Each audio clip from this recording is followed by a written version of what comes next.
ये बड़ा दिलचस्प है जनेंद्र, आप तो लंबे वक्त से कांग्रेस कवर कर रहे हैं। प्रियंका गांधी राहुल गांधी के लिए प्रचार करती रहीं, लंबे वक्त से हम देखते रहे कि रोड शो में बहन हमेशा साथ नजर आती थी। कई जगहों पर राहुल नहीं पहुंच पाते थे तो प्रियंका अकेले जाके प्रचार करती थी, और अब प्रियंका यहां से नॉमिनेशन फाइल कर रही हैं तो बिल्कुल राहुल साथ साथ हैं, एक भाई की तरह भी और ऐसा लग रहा है एक राजनीतिक गुरु की तरह भी। बिल्कुल अध्यक्ष, बिल्कुल आपने सही इन तस्वीरों को बिल्कुल सही तरीके से बताया है।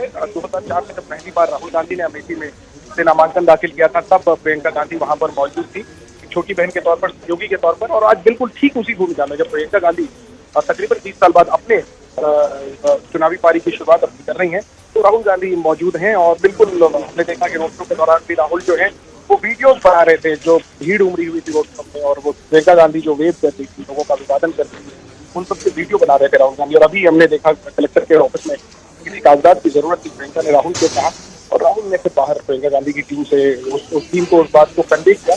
और अगर नामांकन की जो प्रक्रिया वो चल रही है, तो निश्चित तौर पर एक अहम लम्हा है। तो प्रियंका गांधी का पहला चुनाव है, यही वजह है कि राहुल ही नहीं, सोनिया गांधी भी मौजूद है, कांग्रेस अध्यक्ष मल्लिकार्जुन खड़गे भी मौजूद है, और कांग्रेस के तमाम बड़े नेता जो है वो प्रियंका गांधी के नामांकन के मौके पर यहाँ पर आए हुए हैं। नामांकन की प्रक्रिया अंदर वायनाड का जो जिला मुख्यालय है कलपेट्टा जगह का नाम है, वहां पर उसकी प्रक्रिया जारी है। एक सेट में, जैसा मैंने आपको बताया कि एक सेट में नामांकन प्रियंका ने दाखिल किया है, और अभी संभवतः एक और सेट में वो नामांकन दाखिल करेंगे, और उसी चीज का इंतजार अभी किया जा रहा है। और फिलहाल पहले सेट में जब वो नामांकन कर रही थी, तब उनके पति रॉबर्ट वाड्रा और बेटे रेहान वाड्रा मौजूद थे, और अब जो वो नामांकन कर रही है उसमें उनके भाई राहुल गांधी, मां सोनिया गांधी, कांग्रेस अध्यक्ष मल्लिकार्जुन खड़गे, और कांग्रेस के जो संगठन महासचिव हैं केरल से आते हैं के.सी. वेणुगोपाल, ये तमाम नेता फिलहाल मौजूद हैं।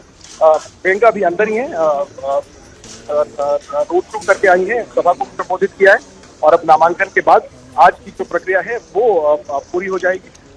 जो यहाँ की जो चुनावी स्थिति है उसकी अगर हम बात करें अखिलेश, प्रियंका के लिए कोई बहुत मुश्किल नहीं होने वाला है, जीत उनके लिए बहुत मुश्किल नहीं होने वाली है। बावजूद कांग्रेस की ताकत होती है, कहीं जाहिर सी बात है प्रियंका। बिल्कुल, मैं इस पर आता हूं जनेंद्र, इस पर आपसे मैं बात करूंगा, आप जुड़े रहिएगा हमारे साथ। लेकिन तस्वीरें दर्शकों को हम दिखा रहे हैं, ये देखिए प्रियंका गांधी, अब जो उनके हाथ में वो फाइल है, जो कागजात हैं, वो वहां पर अधिकारी को सौंपती हुई, और नामांकन की जो पूरी प्रक्रिया होती है, जो तमाम औपचारिकताएं होती हैं, वो अब खत्म कर रही हैं वहां पर।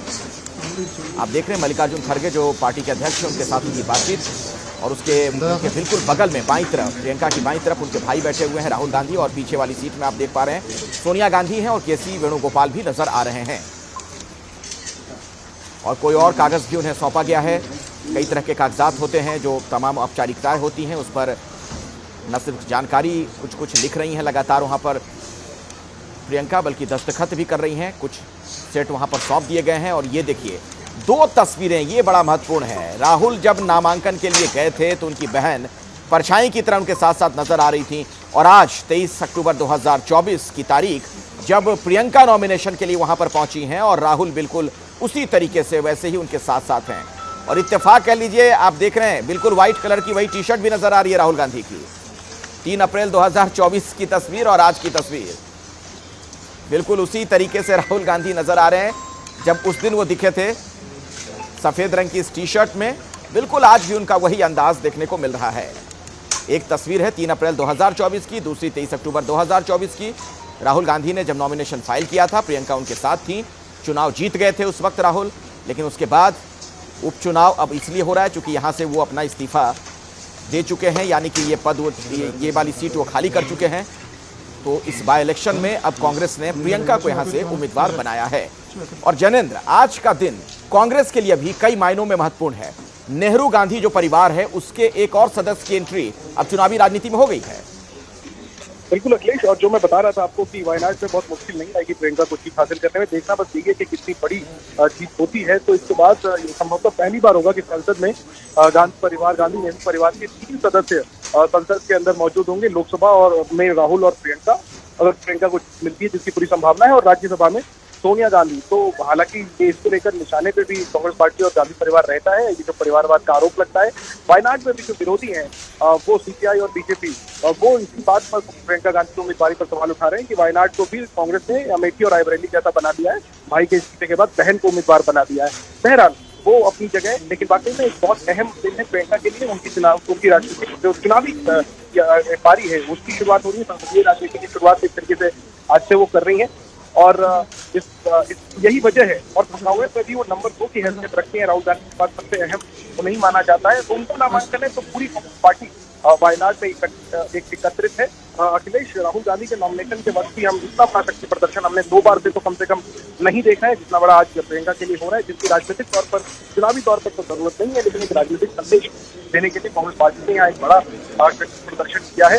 और आखिर में मैं ये बताऊं कि हर बार जब राहुल नामांकन करते रहे 2004 से लेकर पिछले 2024 तक हर बार प्रियंका गांधी उसके साथ रही है और हमने अपनी आंखों से देखा है कि हर बार वो इस बात की चिंता करती नजर आती थी कि सारे कागजात है कि नहीं, फाइल है कि नहीं, कलम है कि नहीं। और आज उस भूमिका में राहुल गांधी नजर आ रहे हैं, क्योंकि आज नामांकन प्रियंका गांधी का है। राहुल और प्रियंका को साथ में कलेक्टर के ऑफिस में आपने हर बार देखा है, लेकिन हर बार नामांकन राहुल का होता था, प्रियंका सहयोग कर रही होती थी राहुल के साथ ताकत बनकर खड़ी रहती थी। और आज जबकि प्रियंका गांधी का नामांकन है, तमाम चीजों को लेकर के राहुल गांधी जो है वो चौकन्ने दिखाई दे रहे हैं और आपको तस्वीरों में भी दिख रहा है कि किस तरीके से वो कम्युनिकेट कर रहे हैं, कन्वे कर रहे हैं और वो पूरी तरीके से इस बात का ख्याल रख रहे हैं कि किसी भी तरीके की कोई त्रुटि ना हो। तो अभी भी नामांकन की जो औपचारिकताएं होती है, कागजात सौंपने की जो तकनीकी चीजें होती हैं वो अंदर खाने चल रही है और अब तक कभी भी किसी भी वक्त ये नामांकन की जो प्रक्रिया है वो पूरी हो जाएगी और फिर प्रियंका गांधी जो है वो निकल जाएंगी और नामांकन की प्रक्रिया पूरी हो जाएगी। हालांकि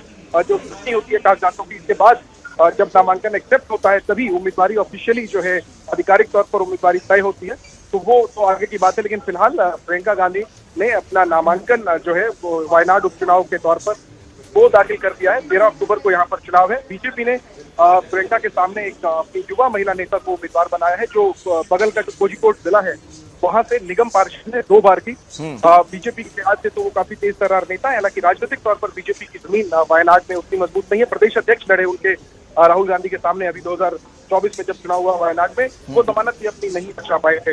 और इसके अलावा सीपीआई की तरफ से पिछली बार डी राजा जो मैं आता हूं जैनेंद्र, उस पर भी बात करेंगे। वहां जो लोकल पॉलिटिक्स से जो समीकरण है वो भी आप समझाइएगा, लेकिन एक बार फिर से मैं दर्शकों को बताना चाहूंगा, ये जो तस्वीरें इस वक्त आप देख रहे हैं एबीपी न्यूज पर, प्रियंका गांधी अपना नामांकन दाखिल कर रही हैं। जब वो पर्चा भर रही थी उस दौरान की